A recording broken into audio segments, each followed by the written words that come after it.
Good day, students. Thank you, Mrs. Terry, for the invitation.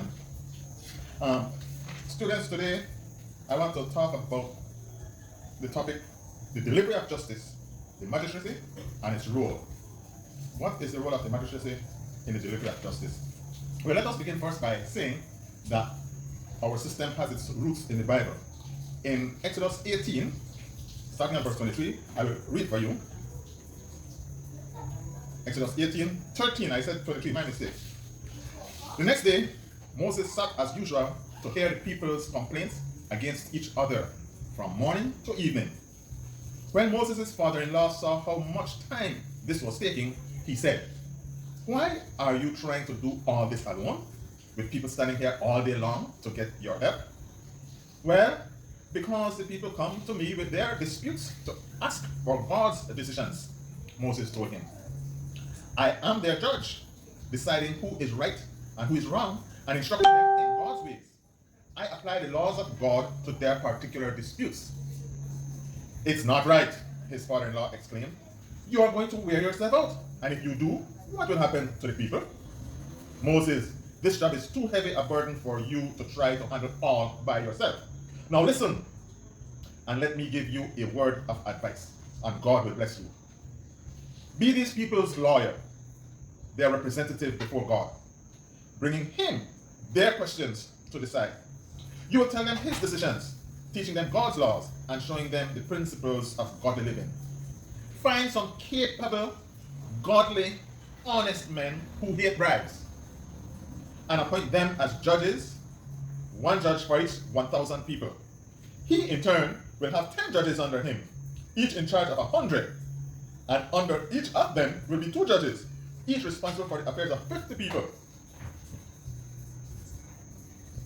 And each of these will have 5 judges beneath him, each counseling 10 persons.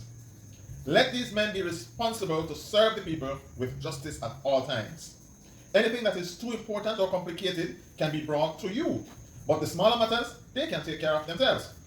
That way, it will be easier for you because you will share the burden with them. If you follow this advice, and if the Lord agrees, you will be able to endure the pressures, and there will be peace and harmony in the camp." Yes, students, that's where our present-day justice system, and indeed all justice systems within the Caribbean, within the Commonwealth, is based on. Belize being a colony of England in the past, we adopted the English system. And our system says no man is guilty until he is proven guilty. In other words, every person is innocent until their guilt is proven. In some systems, you are guilty until you prove yourself innocent, not in Belize. Our justice system is a multi-tiered system. Multi-tiered means it has several levels, and the magistracy is one of those. We have starting with the highest court, the CCJ, the Caribbean Court of Justice. Then we come down to the appeals court, then the Supreme Court, and then the magistracy. Now, the country of Belize is divided into what they refer to as judicial districts. And the judicial districts are very similar to our geographical districts. There's the Belize Judicial District, the Corozal Judicial District, Orange Walk, Cayo, Stan Creek, and the Toledo Judicial District. Now, within these different districts, there are different numbers of courts. For example, in Belize City, there are 8 magistrates' court, along with 2 municipal courts, and also the family court, which is a hybrid. We won't get into that just now. And then there's also court happening out in San Pedro, where they take matters from both San Pedro town and the neighboring Key Corker. In the Stan Creek district, there are at least 2 magistrates' court, one in Damriga town itself and one in Independence, one of the larger communities. Here in the Cayo district, we have 3 magistrates' court, one in Bemopan, one in San Ignacio, and one in Benque Viejo. In the Toledo district, there is only one, of course. Orange Walk and Corozal also has one. Now, all these magistrates' court, the chief within the court would be the magistrate. But all magistrates fall under the umbrella of the chief magistrate. And then the chief magistrate is assisted by a senior magistrate. And that is only in Belize City. But the chief magistrate has jurisdiction over all the magistrates. You'll find the senior magistrate only in Belize City. The municipal court operates in Belize City, and it deals principally with matters coming out of the city's operation. So the traffic violation tickets, property taxes, and those sorts of issues are dealt with in the municipal court. Magistrates have jurisdiction over all criminal matters, with a few exceptions. For example, murder, attempted murder, rape, manslaughter. The role of the magistrate in those instances is to do what is called a preliminary inquiry, or PI, to see if in fact there is enough evidence to have the matter sent to the Supreme Court. These matters are tried at the Supreme Court with a judge and many times a jury. Magistrate has the power to punish those persons found guilty of an offense. The magistrate stands as both judge and jury. So after listening to all the evidence, if the person is found guilty, the magistrate can either fine or confine. The length of confinement can be up to 12 months, but more than likely they won't give sentences longer than 6 months. Fines, of course, when you have to pay money, they have unlimited limits. So the magistrate could charge $500,000 if the offense warrants that sort of a fine. The magistrate's court has set procedures, and for that I will try to show with some figures how it is done a little bit later. The magistrates court deal with criminal matters, but they also deal with civil matters, meaning that if two persons have some disagreement, one can take out a suit against the other, and they go to court and they lay their case before the magistrate, and the magistrate then decides, based on what the evidence brought before him or her, is the result of such a case. The magistrate decides the result, and then would award the different person or the different litigants, that's the fancy name, as he or she sees fit. But most cases would be the criminal matters, where persons who have committed some offense, whether it be a traffic offense or a matter of dishonesty, stealing, burglary, and that sort of a thing, that matter is brought before the court or before the magistrate, and after the evidence is led, the magistrate decides on the person's guilt or innocence. And then, of course, when that is done, they are either confined or fined. Of course, any matter that accused person, any matter that an accused person gets a result that he or she does not like, they can appeal, and that appeal will go to the Supreme Court. Now, in the civil matters, we don't call the person an accused person. We call them plaintiffs and defendant. In the case of the criminal matter, we call them accused person or defendant, and the person who brings the charge, usually the police, is the complainant.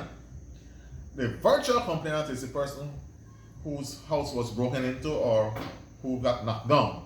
They call that the virtual complainant, but the case is brought by the prosecution or the police usually, and that person marshals the evidence, and the matter is tried for hour, 2 hours, 3 days, whatever the case might be. Now, let me see if I could show you what I earlier referred to. Because the magistrate is the most powerful person in the court, I'll use Mr. whatever, magistrate, all right? Now, the magistrate sits behind a table, they call it the bench, and listens to the case. On the magistrate's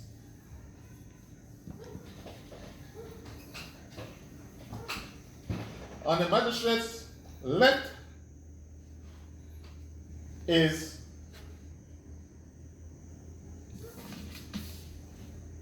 you notice how bad he is. His hands have been broken off and all that. That is the defendant or the accused person.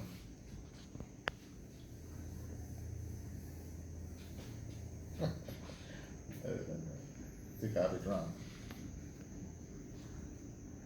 Now, he has witnesses who will tell the magistrate what took place. But that person will not just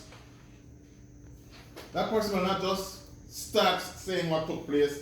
That person has the prosecutor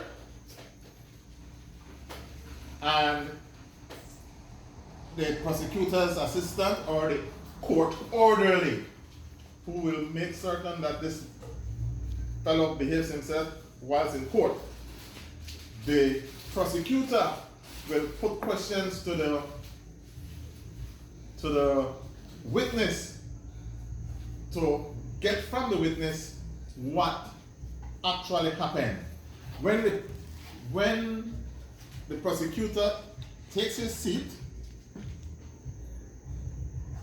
this accused person has the privilege of asking the witness questions as to the truthfulness of what he or she has said. And so what he does is to test the truthfulness of what this witness said. Sometimes, however, that accused person has a lawyer, and so the lawyer would ask the witnesses questions. And so, however number of witnesses the prosecutor calls, the lawyer has an opportunity afterwards to question each and every witness on everything that they've said. Sometimes that witness is questioned by the lawyer longer than the prosecutor takes to examine him or her.